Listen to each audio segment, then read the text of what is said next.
এই কেকটা করেছি এই গত সপ্তাহে। এত সুন্দর হয়েছিল কেকটা, আসলে একবারে সামনাসামনি আরও বেশি সুন্দর লাগছিল কেকটা। কেকটা যিনি অর্ডার করেছিলেন তিনি আমাকে বলেছিলেন সেম টু সেম দেওয়ার জন্য।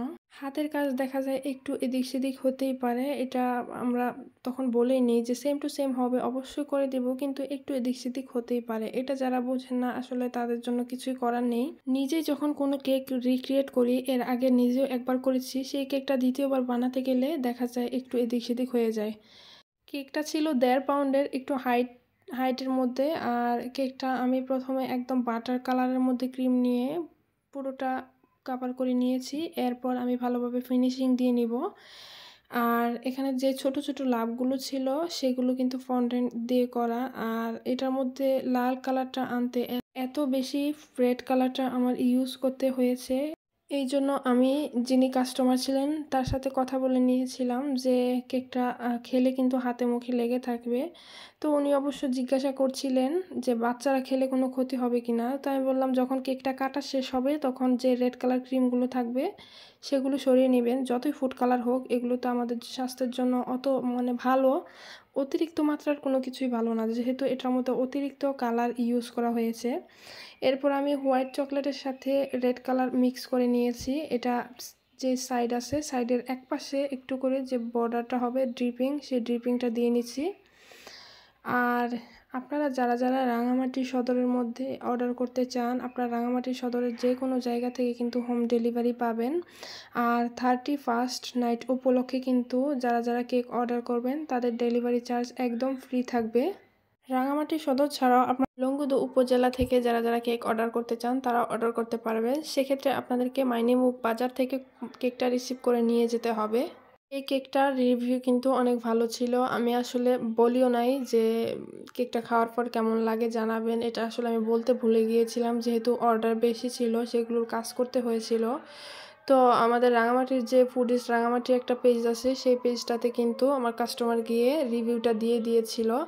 তো আমি হঠাৎ করে ওই পেজে ঢুকে, গ্রুপটাতে ঢুকে রিভিউটা দেখতে পেয়ে আসলে অনেক ভালো লাগছিল যে কাস্টমারদেরকে আমরা যখন কেকটা দেই তখন আসলে যতক্ষণ পর্যন্ত তারা খেয়ে রিভিউটা না দেয় বা ভালোটা না বলে যে ভালো হয়েছে বা খারাপ হয়েছে সেটা যদি না বলে, তাহলে কিন্তু আমাদের আর ভালো লাগে না।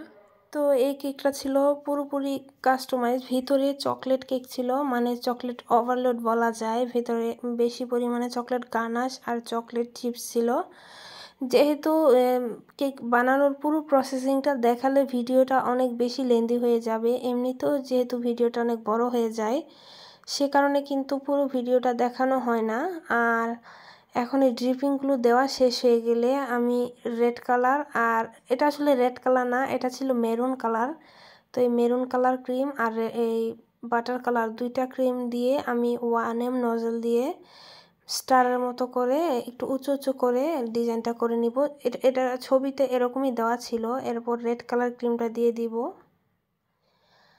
আর আপনাদের যে কোনো ফ্লেভার কাস্টমাইজ করে নেওয়া যাবে, যে কোনো ডিজাইন কাস্টমাইজ করে নেওয়া যাবে। এছাড়াও কিন্তু 31st নাইটের পাশাপাশি যারা যারা কসমোস রেস্টুরেন্টে যে কোনো বার্থডে বা অকেশনের জন্য কেক অর্ডার করবেন তাদের জন্য কিন্তু ডেলিভারি চার্জ ফ্রি থাকবে। সেটা পুরো ফেব্রুয়ারি পর্যন্ত, ফেব্রুয়ারির 24 তারিখ পর্যন্ত সে অফারটা থাকবে। যারা যারা কসমোস রুফটপ রেস্টুরেন্টে বার্থডে বা যে কোনো অকেশনের জন্য কেক নেবেন তাদের জন্য ডেলিভারি চার্জ ফ্রি। আর এই কেকটা এই তো প্রায় কাছাকাছি হয়ে গেছে। এখন আমি একটা রোজ করে নিব রেড কালারের। যদিও রোজগুলো খুব বেশি প্র্যাকটিস করতে হয়। এখানে যে রোজটা করেছিলাম রোজটা অনেক বেশি সুন্দর হয়েছিল। আমি যদিও অত ভালোভাবে রোজ বানাতে পারি না, এখনও প্র্যাকটিস করছি, শিখছি, আসলে শেখার কোনো শেষ নেই। আর এই রোজটা হয়ে গেলে উপরে যে ফন্ডেন্টের কাজগুলো আছে আমি সেগুলো বসিয়ে দিব। উপরে একটা বড় সাইজের লাভ ছিল, লাভের কালারটা আমি আসলে মেরুন কালার আনতে পারিনি, রেড কালারই দিয়ে দিয়েছি। চেষ্টা করেছিলাম, অনেক সময় লাগতো, অনেক রং লাগতো, আর আমার হাতে তেমন একটা সময় ছিল না, আরও কেকের অনেকগুলো কাজ ছিল, সেজন্য রেড কালার দিয়ে দিয়েছি। তো দেখতে তেমন একটা খারাপ লাগেনি, ভালোই লেগেছিল। এই তো আমি এখন রোজটা বসিয়ে দিব। রোজটা বসানো শেষ হলে যে ছোট ছোট লাভগুলো আছে সেগুলো আমি চকলেট গানাশের পাশে যেভাবে বসানো ছিল সেভাবে বসিয়ে দিব।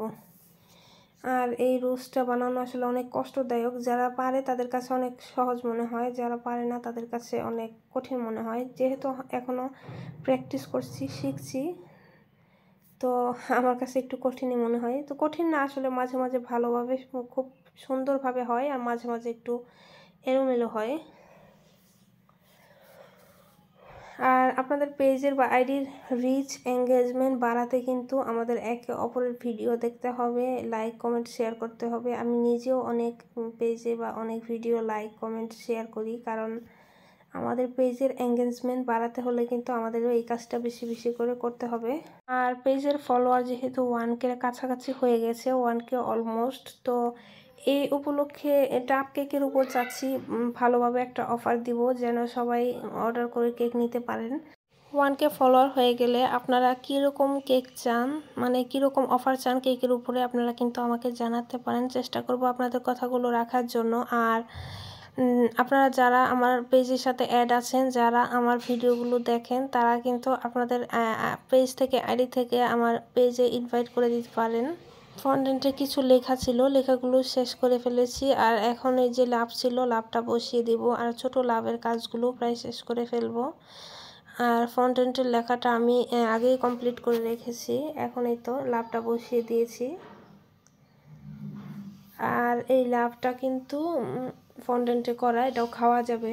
যদিও ফন্ডেন্টের যে ফন্ডেন্ট দেওয়া থাকে কেকের মধ্যে, সেগুলো টেস্ট ভালো না, মানে খেতে তেমন একটা ভালো লাগে না। এটা জাস্ট ডেকোরেশনের জন্যই সুন্দর লাগে, কিন্তু ফন্ডেন্ট খেতে একদমই ভালো লাগে না। এটা চিনির তৈরি, চিনির একটা মিডিয়া আর কি, যেটা দিয়ে কাজ করা হয়। এই তো ছোটো লাভগুলো বসিয়ে দিলে আমার কেকের কাজ কমপ্লিট হয়ে যাবে। আর আপনারা কিন্তু অবশ্যই সবাই কমেন্ট করে জানাবেন যে আমার আজকের এই কেকটা আপনাদের কাছে কেমন লেগেছে। আর ভিডিওটা ভালো লাগলে প্লিজ সবাই একটা করে লাইক কমেন্ট শেয়ার করে দিবেন। আর সবাই আমার পেজের সাথেই থাকবেন। ধন্যবাদ সবাইকে।